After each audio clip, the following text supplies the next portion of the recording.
أعوذ بالله من الشيطان الرجيم يا أيها الذين آمنوا اتقوا الله وقولوا قولا سديدا اے ایمان والو، اللہ سے ڈرو، ہمیشہ صحیح اور درست بات کرو۔ یہ سورہ احزاب کی آیت۔ اس آیت کریمہ میں اللہ تبارک و تعالیٰ نے ایمان والوں کو نصیحت کی ہے کہ اللہ سے ڈرو، تقوی اختیار کرو اور اپنی زبان کو قابو میں رکھو۔ ایک حدیث میں آتا ہے، رسول اکرم صلی اللہ علیہ وسلم سے ایک صحابی نے سوال کیا کہ میرے لیے سب سے خطرناک چیز کیا ہے جو میری آخرت برباد کرنے والی ہو؟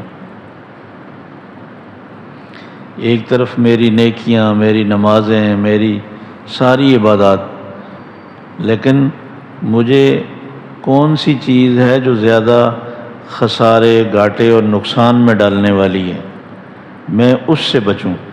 آپ نے زبان مبارک ہاتھ میں پکڑ کر فرمایا کہ اس زبان کو قابو میں رکھو۔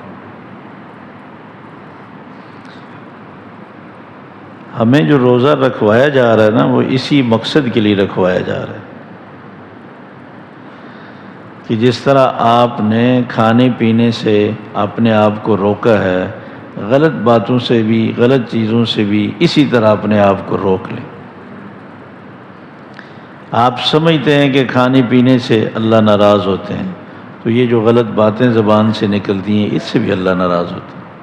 یہ کھانا پینا تو صرف افطاری تک بند ہے، اس کے بعد تو آپ کے لیے جائز ہے، لیکن غلط بات، دوسروں کی دل آزاری کرنے والی گفتگو، غیبت، چغل خوری، جھوٹ، الزام، بہتان، یہ تو ہمیشہ کے لیے منع ہے۔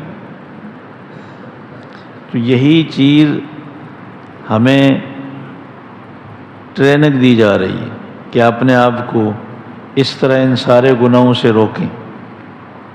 آپ صلی اللہ علیہ وسلم نے فرمایا کتنا روزہ دار ایسے ہیں سوائے بھوکا پیاسا رہنے کے کچھ نہیں حاصل ہوتا، جو کھانے پینے سے تو رکے رہتے ہیں لیکن اس طرح کی چیزوں سے نہیں رکتے جو اصل مطلوب ہیں۔ آپ صلی اللہ علیہ وسلم نے ایک دفعہ صحابہ سے پوچھا کہ یہ بتاؤ غریب کس کو کہتے ہیں؟ تو صحابہ نے کہا کہ غریب وہ ہے جس کے پاس پیسے نہ ہوں، یا جو کسی خاندان میں رشتہ کرنا چاہے تو اس کو انکار ہو جائے، جو مجلس میں بولنا چاہے تو لوگ اس کی بات ہی نہ سنیں، اس کو غریب کہتے ہیں۔ آپ نے فرمایا نہیں، میری امت کا غریب وہ نہیں ہے جس کے پاس پیسے نہ ہوں، وہ نہیں ہے جس کو لوگ رشتہ نہ دیں، میری امت کا غریب شخص وہ نہیں جس کی لوگ بات نہ سنیں۔ آپ نے فرمایا میری امت کا غریب شخص وہ ہے جو نیکیاں بہت زیادہ کرے،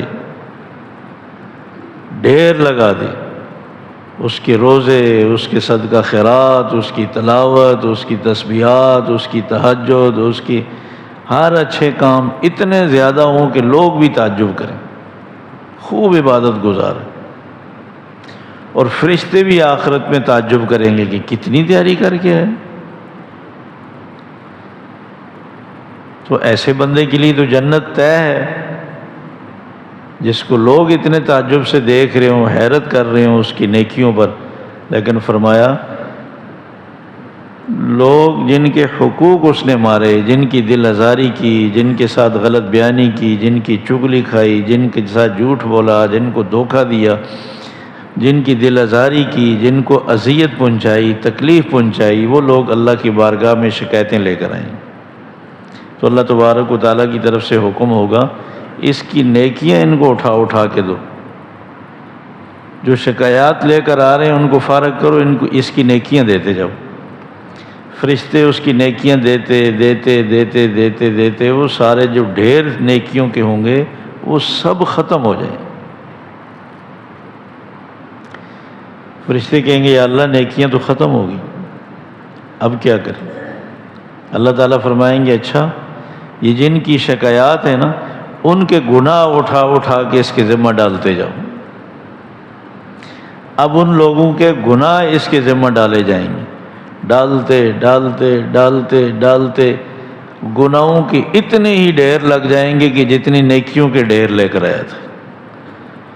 اب جب شکایات کرنے والے ختم ہوئے تو جس طرح لوگ حیرت سے دیکھ رہے تھے، نیکیاں اتنی، اب نیکی تو ایک بھی نہیں رہی، گناہ اتنے ڈھیر لگ گئے۔ یا اللہ اب کیا کریں؟ فرمایا حکم دیا جائے گا کہ اس کو گھسیٹو اور جہنم میں ڈال دو۔ فرمایا میری امت کا غریب شخص یہ۔ ہم سمجھتے ہیں کہ دنیا کا سرمایہ جس سے ختم ہو جائے، جس کی جیب خالی ہو جائے، اس کے گزارا، اس کی حالات اور اس کی ضروریات کے لیے اس کے پاس پیسے نہ ہوں، یہ غریب ہے۔ آپ نے فرمایا جس کی نیکیاں ختم ہو جائیں وہ ہے میری امت کا غریب۔ کہیں ایسا نہ ہو ہم بھی ایسے ہی لوگوں میں سے ہوں، ہماری تلاوت بھی بہت ہو، روزے بھی بہت ہوں، نمازیں بھی بہت ہوں، تسبیحات بھی بہت ہوں، اور بھی اچھے اچھے کام بہت ہوں، لیکن ادھر ہماری شکایتیں بھی بہت ہوں۔ اور شکایتیں کرنے والے کون ہوں؟ ہمارے گھر کے لوگ، ہمارے ماں باپ، ہمارے بہن بھائی، ہمارے پڑوسی، ہمارے رشتہ دار، ہمارے جن کے ساتھ معاملات چل رہے ہیں۔ یہ بھی ہمارا اصل دین ہے۔